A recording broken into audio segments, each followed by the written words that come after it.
And we are live. Hello, welcome back, or welcome for the first time. I don't know. But this is the first live call in show uh, for paranormal stories. Now, if you had one and you'd like to call in and tell us your story, there's the number. Just go ahead and call on in. I'll put you on live and we will talk about your story. Now, of course, I have my own stories, paranormal encounters. I don't know. I feel like those will be stories I will tell in video format and not on live unless there are questions asked during the live. But we can just sit and vegetate for a little bit and wait. Yes, I'm the only one on the live.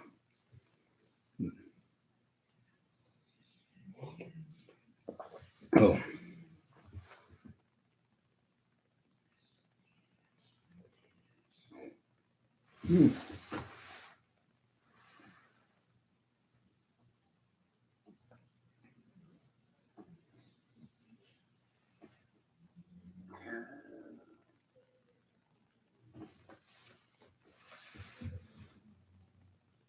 hmm, okay.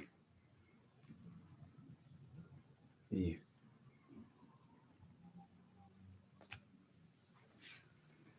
Well, eh,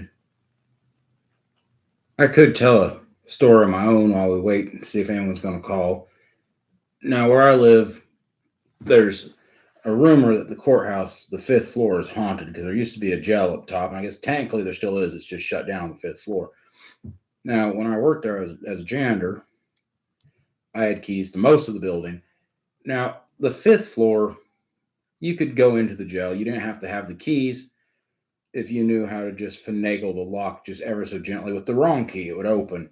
It's an old skeleton key. It took an old skeleton key, but it was all the inside of the mechanism was messed up, so you could just take a regular key, put it in, and wiggle around, open. I'd go in there and hang out just to kill time, and hide from the boss, the supervisors, and whatnot. Just sat in there, and I'd been in there 5, 6 times in the dark. Just you couldn't have the light on because you'd see it under the door because the fifth floor was the lights were off because no one's there. But except the other janitors, but they were in the other. Anyway, never a thing. Now I don't know how that rumor got started, or then there's a jail and people were miserable there. But I'll tell you the floor that was creepy, a little weird.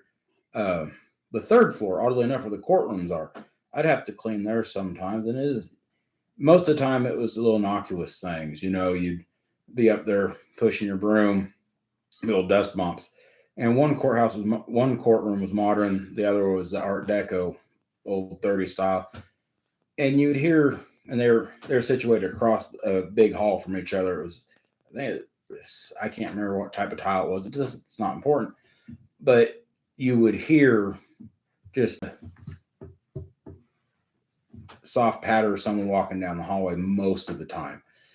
Sometimes you'd hear stomping or you'd hear doors shutting, open, shutting. You're the only one on that whole floor. And it wasn't just two courtrooms. There was a jury deliberation room. You could walk straight down that hallway. And I think it was something with the county, a whole row of county offices. And they had that kind of checkered glass windows in there. Like, I'm talking about, it's not checkered, but it's frosted and kind of wavy so you can't see. Anyway, and sometimes you could look straight down that wide hallway while you're cleaning and see shadows walking past on the other side of the glass, and you're the only person up there. And you the first couple times you go down, you like make sure no one's in there. You might think it's your boss, but it's not. It's just don't know.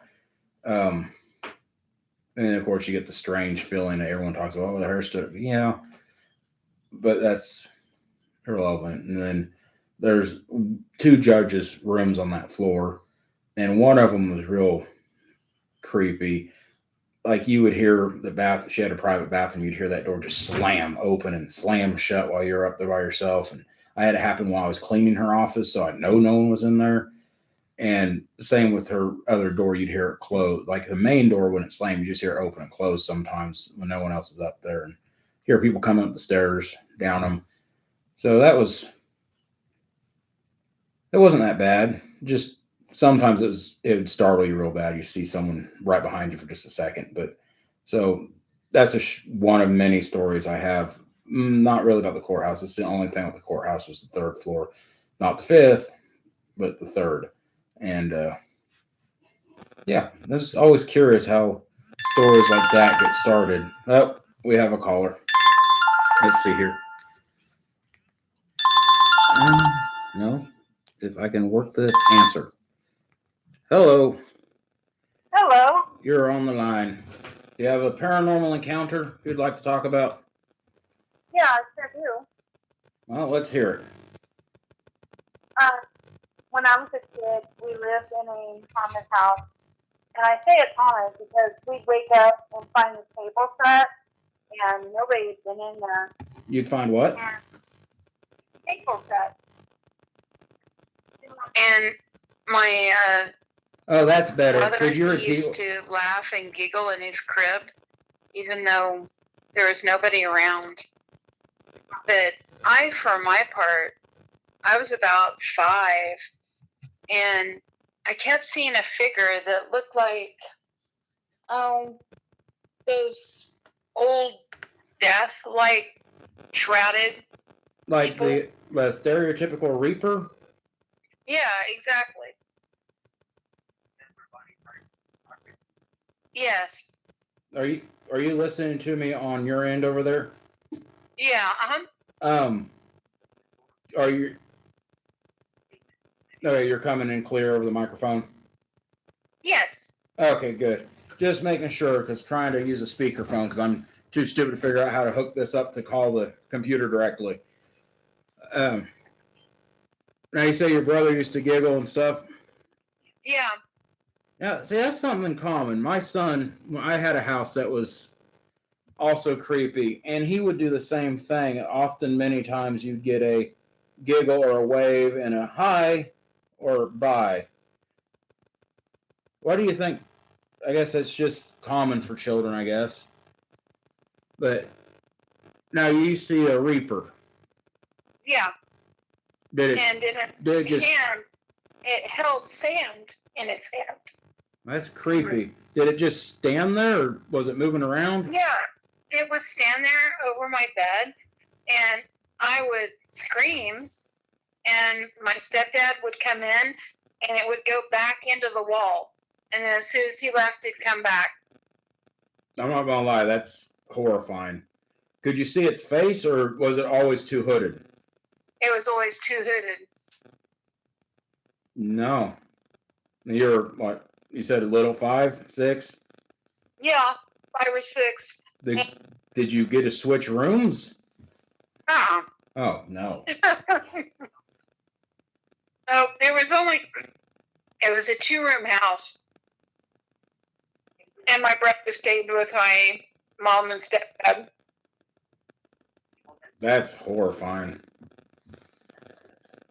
And in the I've lived in some creepy houses, but if I ever saw the Reaper or a Reaper or whatever, I don't think I'd be cool. Like, it wasn't too cool, let me tell you. That's awful. My brother later died in that house. That's horrifying. Well, horrible. Sorry, not horrifying. It's horrible. Do you think it's something to do with the house, or just coincidental accidents happen, or? Well, my mom was feeding him, and he accidentally choked to death. Yeah.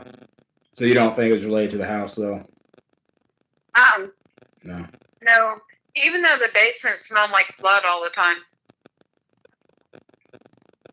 Have anyone look at that? Nope, and it's occupied now. Oh, it's still there? Right.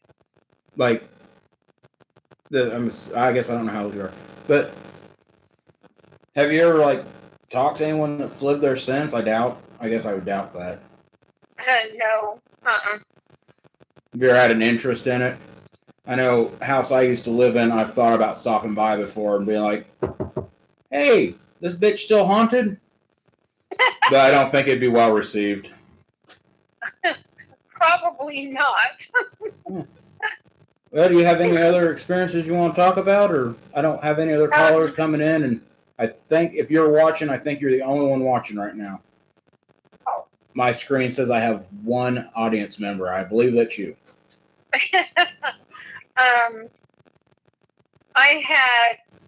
We rented a house as a family, me and 3 kids. And the house has always been weird. We used to have balls of light and stuff in the front yard when we drove into the driveway. And it's just... And my younger one always went and stayed with the older one, like he was scared of something.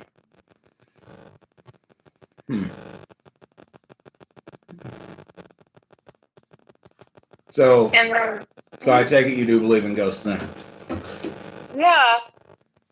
What are your feelings on them? You think they're remainder of human spirits, or do you take some theologians think that they are demons disguising as familiar spirits? Do you think they're actual entities, intelligent or non-intelligent hauntings left over from actual events, or do you think it's do you take some believe that they're just demons disguising? Or do you think it's a 50-50? Probably demons disguising would be my take on it,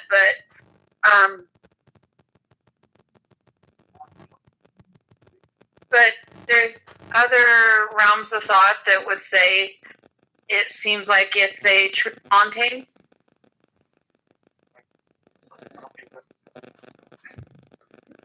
How often do you feel that residual hauntings? Do you know the stone theory? No, I haven't heard of the stone theory. The theory that places with a high concentration of quartz, limestone, and natural occurring iron basically act as a recorder. And okay, so you've heard of that? Yeah. Do you think that's a possibility? I kind of wonder. I had a house that I lived in. I'll do a special on it for Halloween or something. Some of the stuff in there seemed like intelligent haunting, and some of it seemed like residual because it would just repeat. But it had a broken limestone foundation, like it was made up of broken limestone bricks and stuff. So I'm of the thought that it's a combination of maybe demonic and then residual.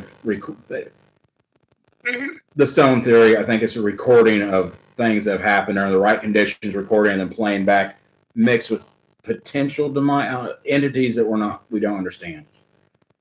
Well, I've been to Atchison, Kansas. Yeah, and it actually has, most of it is limestone. Yeah. Yeah. What's your view on the Sally House? I don't think it's a child at all. All the videos I've seen and interviews, that one would be a strong case for a masquerading demonic entity, I would think. Oh yeah, and it was creepy to begin with when we went there the first time, and I went into the basement and over. But the second time, it was like everything had gone away. It was so strange, as if the entities had gone away, like because it was so commercialized and stuff. I was about to ask, do you think it's from the massive number of ghost enthusiasts and paranormal investigators going that they either moved on or the energy that was there was dissipated through all the contact? Yep, I do. I don't know how much of that story, the original story, I believe, though, versus how much was built up. Yeah. But, all right, well, if you have anything else you want to talk about paranormal, cool. If not, I can let you go, and I'll wait for the next caller if I get one. If not, I'll just sit here and ramble. That's fine. Alrighty. Well, it's been good talking to you. I'll talk at you some other time. Then. Hopefully catch you on another live. Have a good evening. Thanks for your call. All right. First caller down. All right, drink some drink. So that's interesting. Can you imagine being a little kid and just having the Grim Reaper, or a Grim Reaper, or a Reaper? I don't know my train of thought on the Reapers. If it's one, the Grim Reaper, if there's multiple Reapers and they're just Reapers, or if it's like the Grim Reaper and then Reapers working for the Grim Reaper. I don't know how I feel. All I know is if it was at the foot of my bed, I would sleep outside. That's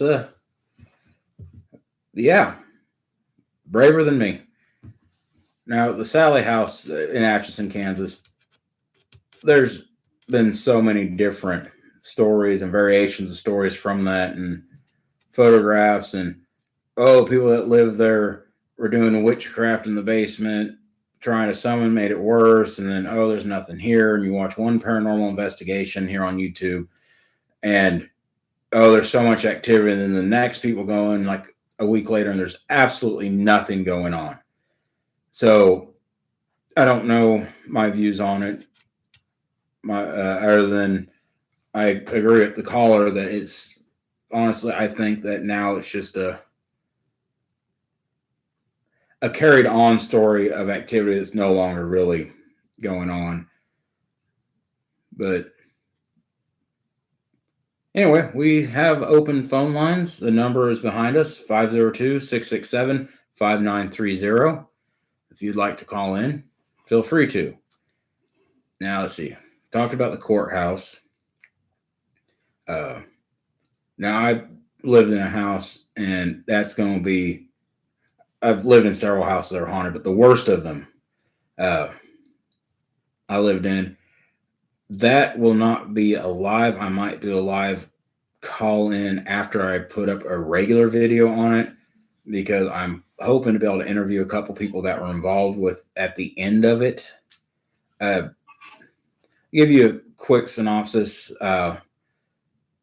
Moved in, the house was fine. I lived there by myself, 4-bed. There's a lot of cleaning to do. The people that lived there before me were hoarders. It's kind of a gross house. Like, there's a lot of trash to take out. And I don't mean like, they left stuff that I don't want. It's garbage. I mean literal garbage left everywhere. But not really upstairs. It was all downstairs. It was the downstairs and the upstairs were all bedrooms, maid's quarters, and a bathroom. Everything else was downstairs. It had laundry room, dining, kitchen, formal dining room, living room, parlor. I don't know what you would call the room because it wasn't a foyer, but the main room, when you walked in, it had the big staircase that went up. It was big enough for a living room in most houses, but it wasn't a living room. The upstairs was dirty in the way it was dusty and old water bed frame and stuff, but it didn't look like it was really used too much. And the bathroom there was just awful. But downstairs, I got that cleaned, and I pretty much stayed down there because it took a couple weeks to get it done, and it started getting creepy slowly. Like, it wasn't scary at first, and about a week later, I started hearing stuff upstairs once in a while, but could be a squirrel. It was an old house. It was built in 1897, I think, if I remember, somewhere in there between 1895 and 1900. But it was creepy, and it progressed over a month or so, and you get there and get back. And anyway, I don't want to get too much in the story, but I always slept downstairs, and that'll come up in the actual video about it. But there were other people involved at the end of the climax of the paranormal. I don't want to use profanities. I'm trying to think of a different word. The climax of the paranormal activity. I ended up calling a pastor I know, and he came over to bless the house, and there's a whole bunch of weirdness before he got there ramped up. But he came, a couple people that are no longer with us came, and the rest of his congregation came to bless the house, pray in the house. So there's multiple people involved there. Family members of mine had experiences in there. My, at the time, fiance, now wife, had experience there. Even after the preacher came in and blessed it. I'm not getting into religious beliefs, but he blessed it, and my follow up care for that wasn't great. If you read the Bible, it says when a demon's cast out, it goes to the arid places, and then it returns with 7 stronger entity demons or whatever, and they find that their house has been swept bare and come back stronger than before. So if you have your house blessed, but then you keep up the behavior that didn't welcome it because it's already there, but help feed it and bring it up, it comes back, and it started to come back again in the time between the blessing and the time we finally moved. And so I have a couple people that I want to talk to and do a long form video on it, and definitely dive into the story of the night that finally caused me to actually reach out for help with it. And it's a wild story, and I want to make sure it's done appropriately. And like I said, interview people that were involved, people that dealt with the house to begin with, and after and between all of it. So I don't just sound like a crazy person. So that'll be more of a documentary style thing, and documentary thing. And I will probably have that posted and set to release on Halloween, do a Halloween special with that. And then I don't know what day Halloween's on this year, but then do a live stream. Maybe do. I'll just schedule it to post and then do a premiere or something so we can all talk about it if anyone's there. Have questions. Let me look and see when Halloween even is. September. Oh, cool. Oh man, Halloween's on a Friday this year. That means I got to work that night, but I'm going late. That's okay. If you're wondering about the quality of the calls on the microphones, because I got a flip phone, but it's got a pretty cool background. It's Shelley Duvall and that damned horse. Well, how long has this been going on? About 22 minutes.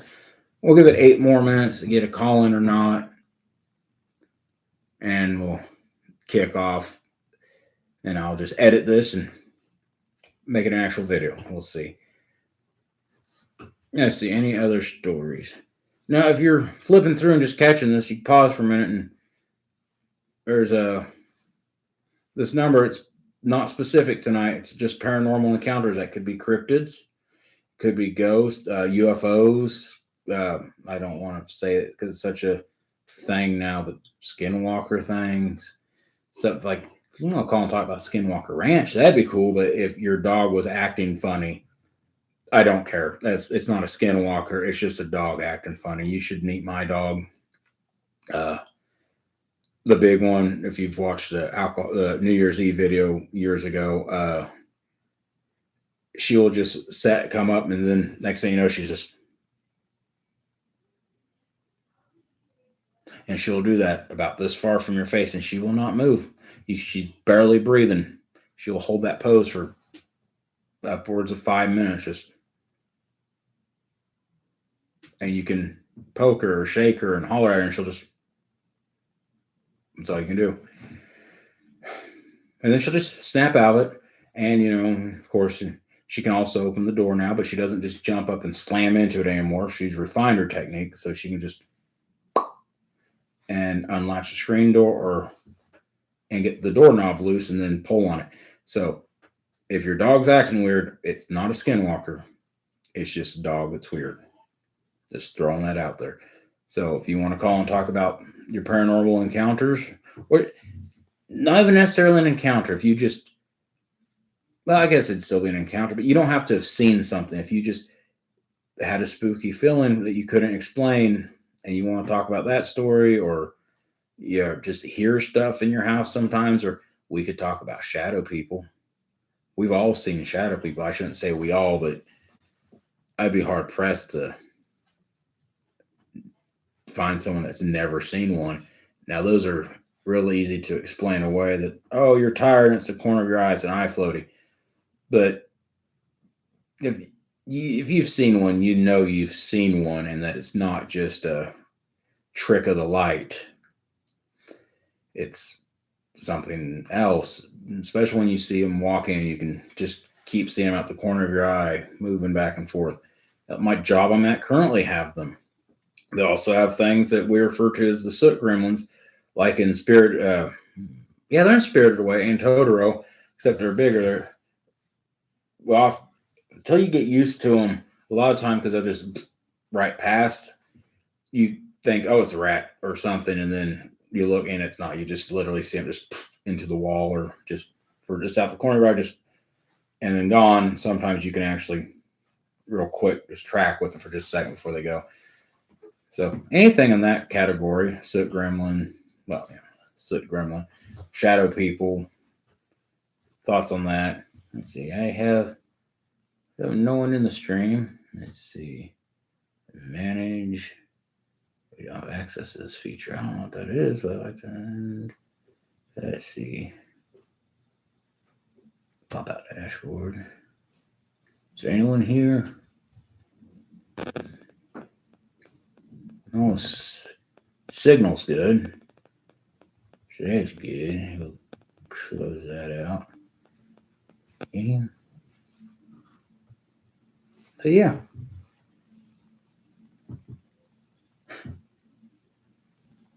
Now, that one's not really a good story. And no, we're not going to talk about that one. Maybe there's a place. I lived in Missouri for a few years. There's a place there called Novelet Lake, and it's like saying lake in Kansas, especially when you're in Missouri. Compare that to other lakes.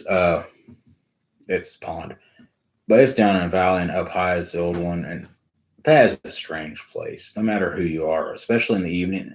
During the day, you're usually out there by yourself too, and the ponds and lakes in the bottom of the valley, like I said, surrounded by trees, and it's something creepy in and of itself. But you ever get stuck out there with a flat tire at night and have to hike up to get cell service on where the old campground was? I got followed. Like, I'm not even kidding you. It's following me halfway. Finally, I saw it. It's a raccoon out in the woods. But no, that place was mostly eerie feelings. Like, I went camping there once with my wife, and we're sitting up there and we cooked, set up the tent. We had a big tent at the time, and set it up, cooked some food. Nighttime came. It was a little misty. We were up at the old campground, which we thought it'd be less creepy being up there than down in the valley, and we were wrong. Even our dog hated it.